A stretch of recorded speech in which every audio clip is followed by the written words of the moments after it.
Hello students, इस video में हम लोग जामिया एंट्रेंस से रिलेटेड रीजनिंग सीरीज़ के आगे के क्वेश्चन लोग देखेंगे। अगर आपने इस चैनल को सब्सक्राइब नहीं किया तो इस चैनल को सब्सक्राइब करें, साथ ही वीडियो को लाइक करें, शेयर करें और कमेंट करें। इस वीडियो का पीडीएफ आपको टेलीग्राम चैनल पर मिल जाएगा। टेलीग्राम चैनल से आप इस वीडियो के पीडीएफ को डाउनलोड कर सकते हैं और साथ ही टेलीग्राम चैनल का जो लिंक है वो डिस्क्रिप्शन में आप देख सकते हैं। तो आइए नेक्स्ट क्वेश्चन देखते हैं। नेक्स्ट क्वेश्चन है, in a lake there are 10 steps labelled using alphabets from A to Z starting from step A. Every minute the frog jumps to the fourth step from where it started. That is, from step A it would go to the step E. From E it would go to the step 1. From 1 it would go to C. Where would the frog be at the 60th minute if it start from step A? इस question में कह रहा है एक lake है, उसके अंदर 10 steps हैं ए से लेकर के जे तक। हम यहाँ पे मेंशन कर देते हैं, that is A B C D E F G H I J, ये हमारे हो गए 10 स्टेप्स। ठीक है, अब स्टेप ए से स्टार्ट हो रहा है। एवरी मिनट फ्रॉग जो है 4th स्टेप आगे बढ़ता है, यानी 1 मिनट के बाद जो है बेसिकली 4 स्टेप आगे बढ़ेगा। यानी ए पर ए से 4 स्टेप और ऐड करेंगे तो वो कहाँ जाएगा, 1 2 3 4, तो वो सीधा कहाँ चला जाएगा, एवरी मिनट ई पे पहुँच जाएगा। ठीक है, फिर उसके बाद क्या होगा भाई, where it started.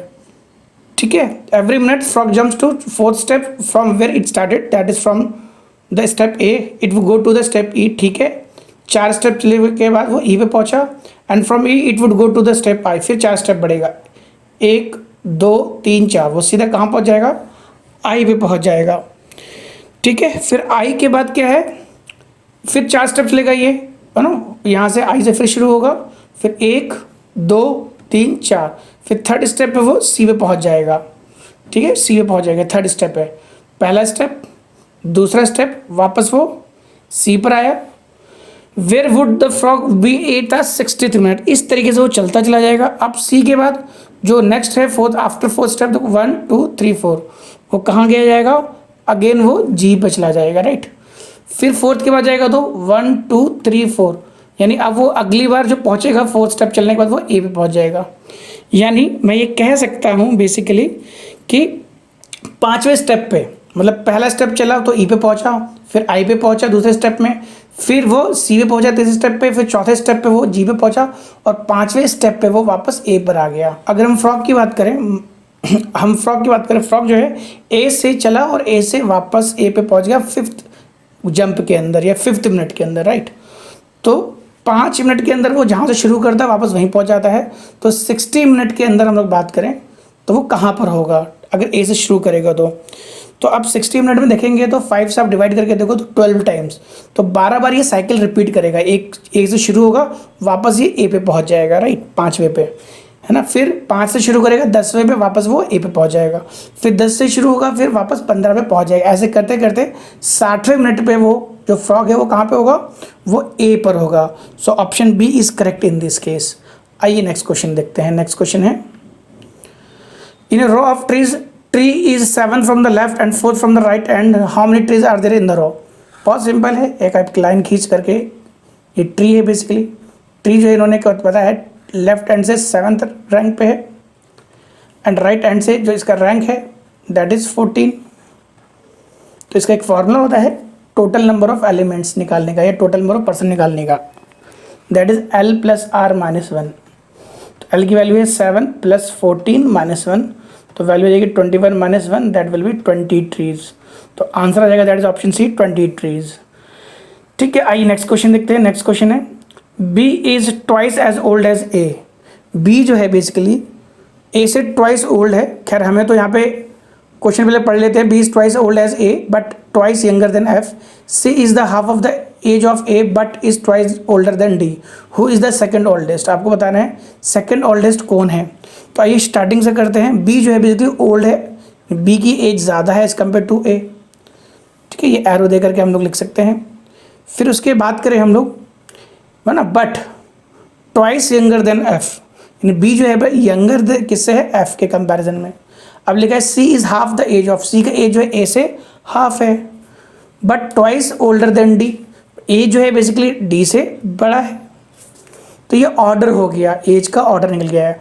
Who is the second oldest, oldest की बात करें तो B, F सबसे ओल्डेस्ट F है, उसके बाद B है, तो आंसर जाएगा that is option A, that is B।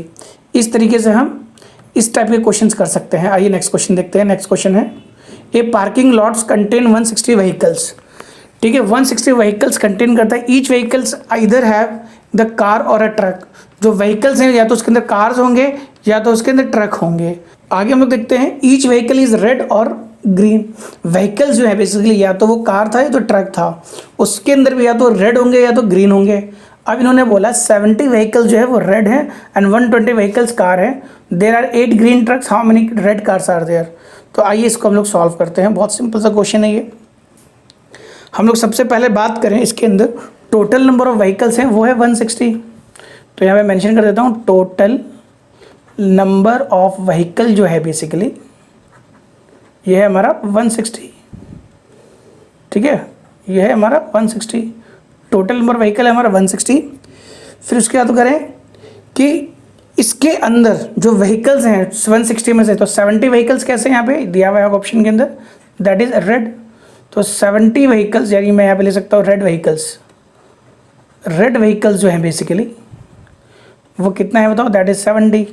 अगर रेड व्हीकल 70 होगा तो भाई ग्रीन व्हीकल्स कितना हो जाएगा, टोटल व्हीकल्स कितना है 160, तो इसमें माइनस कर देंगे, दैट विल बी 90।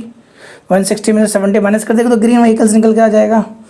अब ग्रीन व्हीकल्स की हम लोग बात करें, अब यहाँ पे बोला क्लियरली, यहाँ पे बोला हुआ है ना, वह ईच व्हीकल या तो कार है या तो ट्रक है, और जो व्हीकल जो है बेसिकली या तो रेड है या तो ग्रीन है, ये तो ऑलरेडी गिवन है हमें, राइट।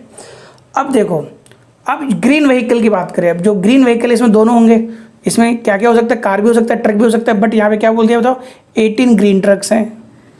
तो ग्रीन व्हीकल्स के अंदर बात करें या तो ट्रक होगा या तो आपका कार होगा। ठीक है, तो ग्रीन ट्रक की बात करें तो ग्रीन ट्रक कितने हैं, दैट इज 18। तो बताओ यहाँ पे ग्रीन कार कितना होगा। ठीक है, अब हम लोग ग्रीन कार की बात करें तो ग्रीन कार, तो 90 में से 18 माइनस कर देंगे, दैट विल बी 72। ठीक है, तो total green cars green vehicles की हम लोग बात करें तो कितना था हमारा 90 में से हमने 18 माइनस कर दो 72 हो गया। ठीक है, अब हम बात करते हैं total vehicles of the cars की बात करें, सिर्फ कार की बात करें तो टोटल कार कितने हैं यहाँ पे 120। तो टोटल कार्स में यहाँ पे लिख दे रहा हूँ, टोटल कार अगर 120 है और 120 कार में से 72 कार्स ग्रीन हैं तो रेड कितना होंगे, 120 में से आप 72 माइनस कर दें तो 48 कार्स जो है बेसिकली वो हमारा रेड कार हो जाएगा। तो इस तरीके से जो है हमारा आंसर निकल सकता है। So option C is correct in this case. आइए नेक्स्ट क्वेश्चन देखते हैं। Next question, Mohan is older than Pravir. Mohan जो है प्रवीर से ओल्डर है, यानी मोहन का जो एज है बेसिकली प्रवीर से ज़्यादा है। ठीक है, and Suresh is younger than Pravir. जो सुरेश जो है यंगर है, ऑब्वियसली इसका मतलब प्रवीर जो है वो ज़्यादा एजेड है। फिर बोला महिर इज ओल्डर देन सुरेश, यानी मिहिर जो है सुरेश से भी ज़्यादा ओल्डर है। ठीक है, बट यंगर देन प्रवीर, यानी प्रवीर और बीच के ना, प्रवीर एंड सुरेश की हम लोग बात करें तो बीच में कहीं पे क्या आएगा बताओ, वहाँ पे मिहिर आएगा, राइट। तो इसको मैं एक काम कर सकता हूँ, यहाँ पे ये हटा करके प्रवीर से छोटा कौन है, दैट इज हम बात करें मिहिर, और मिहिर से छोटा कौन है, दैट इज सुरेश। तो ये ऑर्डर निकल करके आ जाएगा। आपको बताना who is the youngest them all, इसमें सबसे ज़्यादा जो है यंगेस्ट कौन है। तो अगर हम यंगेस्ट की बात करें तो आप देख सकते हो सुरेश जो है सबसे ज़्यादा यंगेस्ट है। So option D is correct in this case. आइए नेक्स्ट क्वेश्चन देखते हैं। Next question, a family went for vacation, unfortunately it rained daily for 13 days when they were there, but whenever it rained in the mornings they had the clear afternoons and vice versa. In all, they enjoyed 11 mornings and 12 afternoon. How many days in all did they stay there? आपको इस question में बताना है कि एक family जो है वो एक वैकेशन पे गए थे और 13 डेज, जितने भी दिन वो रहे हैं उसमें 13 डेज वहाँ पे बारिश हुई। और सीन ऐसा था कि अगर मॉर्निंग में बारिश होती थी तो दिन साफ़ होता था, और दिन में बारिश होती थी तो मॉर्निंग साफ़ होता था। ठीक है, तो वाइस वर्सा, मतलब ये चीज़ें होती है। In all they enjoyed 11 mornings and 12 afternoon। अब 11 मॉर्निंग्स की बात करें और 12 आफ्टरनून की बात करें, इन दोनों में से हमें वो दिन निकालना है जिस दिन बारिश नहीं हुआ। वो तो कॉमन ही होगा बेसिकली, राइट। अब जिस दिन बारिश नहीं हुआ होगा तो उसके अंदर मॉर्निंग एंड आफ्टरनून दोनों में बारिश नहीं हुआ होगा। Are you getting my point और नॉट? ठीक है, तो कहने का मतलब यहाँ पे ये हो गया। तो इसके अंदर हम लोग वो नंबर ऑफ डेज निकाल देंगे जिसका सम जो है, जो बारिश जो हुई है वो 13 डेज़ के लिए हुई है। तो 11 and 12 में हम, है ना, 13 तो नहीं, 11 पहले को आप जोड़ दो तो कितनी वैल्यू आ रही है बताओ, है ना, दैट इज़ 13 आना चाहिए, बट ये तो 23 आ रहा है, यानी इसमें से हमें 10 माइनस करना होगा।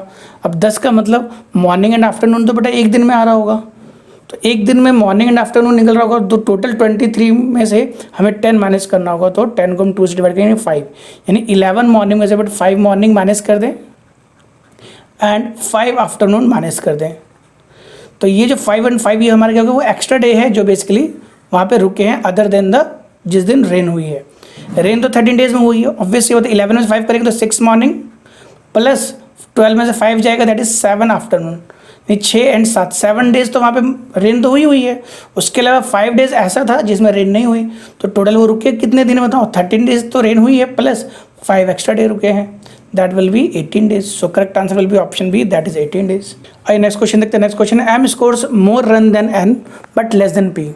एम जो है बेसिकली हम बात करें ज़्यादा रन बनाए हैं उसने किससे, एन के कंपैरिजन में। M has scored more than N but less than P, P से कम बनाए हैं। Q scores more than N but less than M. Q जो है बेसिकली उसने, है ना, एन से जो है बेसिकली ज़्यादा बनाए हैं बट एम से कम बनाए हैं। तो आप देख सकते हो एम और एन के बीच में कौन आ रहा था, हमारा क्यू आ रहा था। Who is the lowest scorer, सबसे कम रन किसने बनाया, सबसे कम रन एन से ने बनाया। एन ने एम से भी कम बनाया है और एन ने क्यू से भी कम बनाया है, तो सबसे कम रन किसने बनाया, that is option B, that is an. आइए नेक्स्ट क्वेश्चन देखते हैं। नेक्स्ट क्वेश्चन है Harish sits on the right of the Satish, Satish sits between Manish and Girish, who sits farthest to the right. इसके लिए आपको क्या करना होगा, आपको एक लाइन खींचनी होगी, आपको एक लाइन खींचनी होगी। अब लाइन खींचने के बाद जो है बेसिकली आपको यहाँ पर सबसे पहले आपको हरीश की बात करनी है। सतीश से राइट में प्लेस कौन है, हरीश, ठीक है। तो यहाँ पे 4 पोजीशन बनाते हैं, 1 पोजीशन, 2 पोजीशन, 3 पोजीशन, 4 लोग हैं इसके अंदर, राइट। हरीश जो है सतीश के राइट में है, तो यानी यहाँ पर तो हरीश पॉसिबल नहीं है, या तो यहाँ हरीश होगा, यहाँ होगा, यहाँ होगा। सतीश जो है बिल्कुल लास्ट में है, ठीक है, लास्ट में भी हो सकता है, पहले भी हो सकता है, कहीं भी हो सकता है। Satish sits between Manish. अब सतीश जो है कहाँ बैठा है, मनीष एंड गिरीश के बीच में बैठा हुआ है, तो यानी कह सकते हैं सतीश और हरीश के बीच में कोई पर्सन बैठ सकता है। क्यों, क्योंकि सतीश जो है बिल्कुल जो उसके एडजेसेंट जो नेबर्स हैं that is Manish and Girish, ठीक है। अगर यहाँ पे हम सतीश को डालेंगे तो यहाँ तो यहाँ पे मनीष हो सकता है, यहाँ पे गिरीश हो सकता है, या तो यहाँ पे गिरीश हो सकता है, यहाँ मनीष हो सकता है। इस जगह तो सतीश बैठ नहीं सकता, क्यों, इसके इस तरफ तो कोई हमें इन्फॉर्मेशन ही नहीं दिया हुआ, 4 लोग बैठे हुए हैं, तो सतीश की इन्फॉर्मेशन तो यहाँ पे कंफर्म हो गई।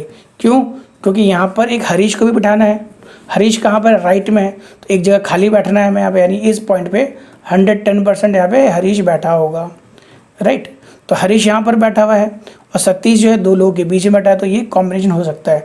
बट यहाँ पे ये क्लियर नहीं कि मनीष यहाँ पर बैठा है या गिरीश यहाँ पे बैठा हुआ है, तो इसके बारे में पूछ भी नहीं रहा। ये पूछा who seat farthest to the right, right में सबसे ज़्यादा फारदेस्ट कौन बैठा है, तो आंसर जाएगा that option C, that is Harish. Harish is the correct answer in this case.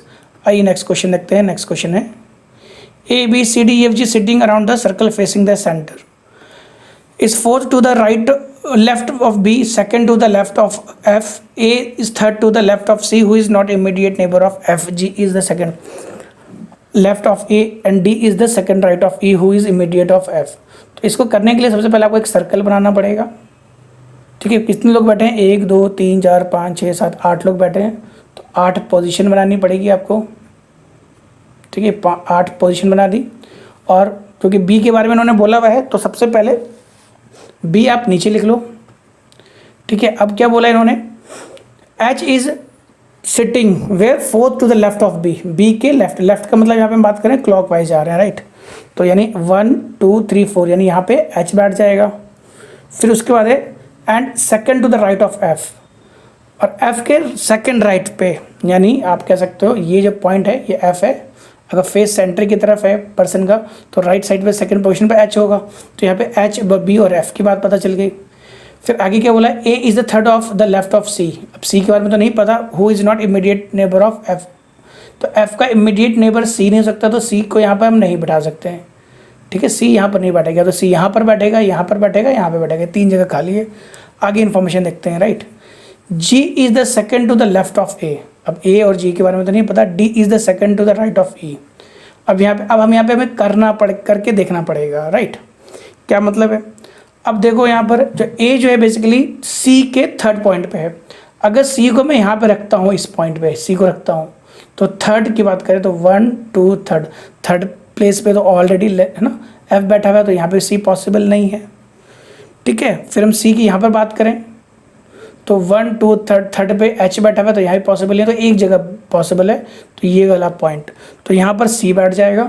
अब सी के थर्ड लेफ्ट पे यानी 1 2 3 यहाँ पे कौन बैठा है? यहाँ पर ए बैठा है, तो एफ का इमीडिएट नेबर कौन हो गया? ए हो गया।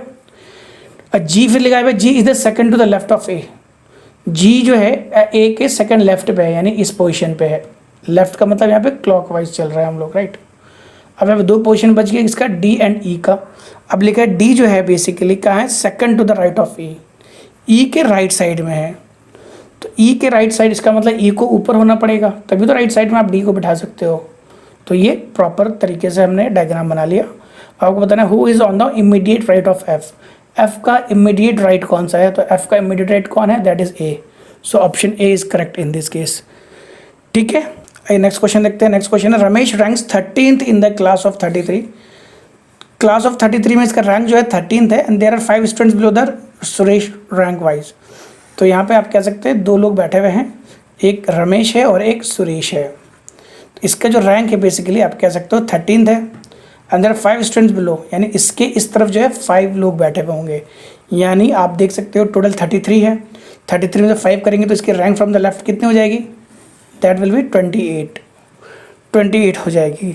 ठीक है, अब ये 28 हो जाएगी तो टोटल नंबर ऑफ स्टूडेंट्स हमें निकालना है। तो उसको निकालने के लिए या तो आप रमेश के दोनों left ranking and right ranking पता कर लें, तो टोटल नंबर ऑफ पर्सन कितने हो जाएंगे? That will T equal to L plus R minus 1, उस तरीके से निकाल सकते हैं। But total number of student यहाँ पे गिवन है, हमें निकालना है R, that is Ramesh and Suresh के बीच में कितने लोग बैठे हुए हैं। ठीक है, आप देख सकते हो यहाँ पर 13 है और यहाँ पे 28 है। तो 13 एंड 28 में से माइनस करेंगे तो वैल्यू कितनी आएगी? That will B 15। तो 15 लोग तो नहीं है क्योंकि सुरेश, क्योंकि इन दोनों के बीच में देखना है तो एक पर्सन की वैल्यू को माइनस करना पड़ेगा। तो टोटल नंबर ऑफ स्टूडेंट की वैल्यू कितनी होगी? मैं यहाँ पे लिख देता हूँ total number of student between Ramesh and Suresh, students between Ramesh and Suresh. तो वैल्यू कितनी हो जाएगी? आप 28 में से 13 को माइनस करेंगे तो जो भी वैल्यू आएगी उसमें आपको 1 माइनस करना पड़ेगा। 28 माइनस 13, इसमें से आपको 1 माइनस करना पड़ेगा, तो value comes out to be 14। तो टोटल कितने स्टूडेंट्स होंगे? 14 स्टूडेंट्स होंगे।